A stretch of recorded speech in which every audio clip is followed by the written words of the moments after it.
Welcome to Obstacle Running Adventures.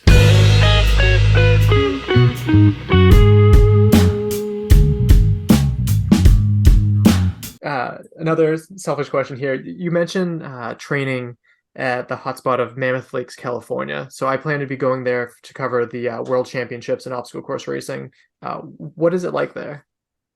Oh, it's beautiful. I mean, I went up there as a kid a few times in high school for running camps, and I feel like those were the moments that you were like, man, I wish I could just run and that were my job. And like, what if it was just like this? And part of that was the running, but you could only do so much of that. And most of it was just this epic scenery, really beautiful place. And you feel like you're supposed to be out exploring and running on trails, and the fitness is just a byproduct of doing what you're supposed to be doing up there. So you'll love it. You'll have a blast. There's just so much to do. It's a beautiful mountain town.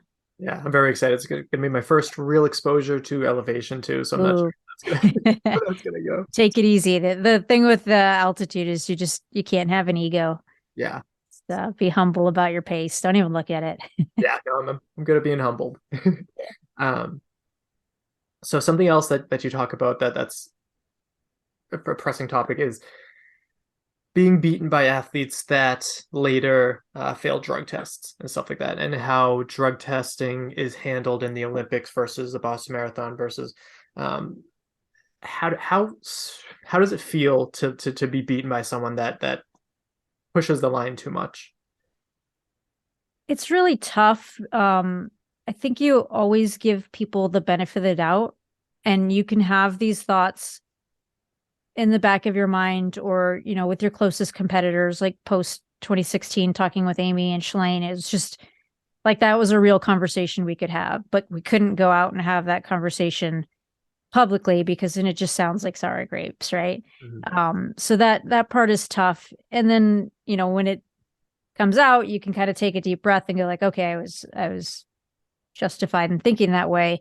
I think the biggest trouble with it is that when you're training for those big moments and you're shooting for something like medals or podium, that type of thing in a major race or in a championship race, that's the bar. And you have to, if you really want to make those podiums, you have to press yourself and try to chase something um, that might, it's just too much for an athlete who's not doing those things. So it's something that's unobtainable, but you have to assume that everyone is on the same playing field. And I think that for me is like when these really big injuries happened, or kind of things that really just broke me, and it was overreaching.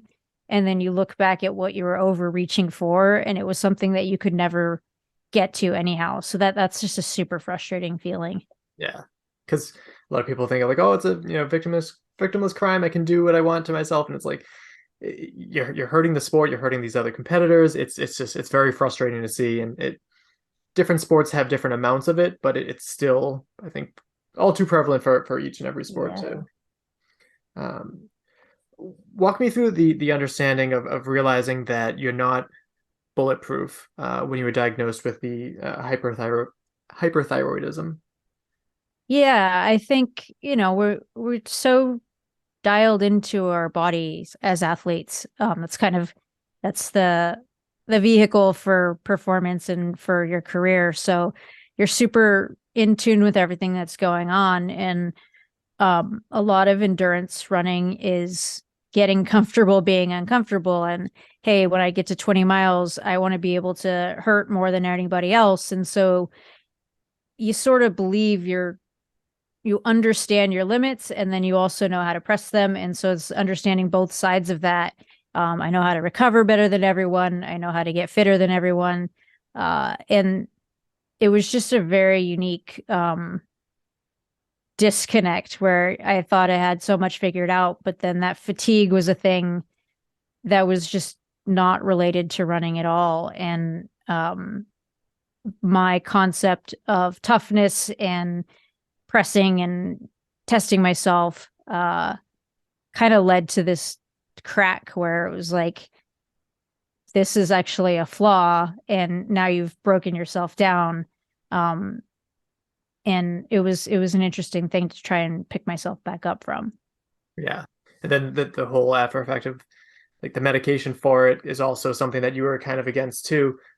That's not something as like myself as a regular person I would even consider. So what was it like to have to make that decision of, I have to take this medicine for my own health as a person?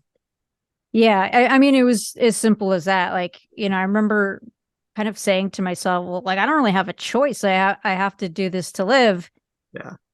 But that is the choice, that, and I think that sort of illustrates how different it is from someone who's saying, well, I'm going to take this to get an advantage, or I'm going to take this to lose weight, or whatever the angle is. And, I was in a position where it's like, I do have a choice. It's this or deteriorate more and be in a coma. So I'm definitely going to take it. Yeah, totally fair. Lighting things up a little bit, you briefly mentioned Bo Burnham in your book. Have you seen Inside?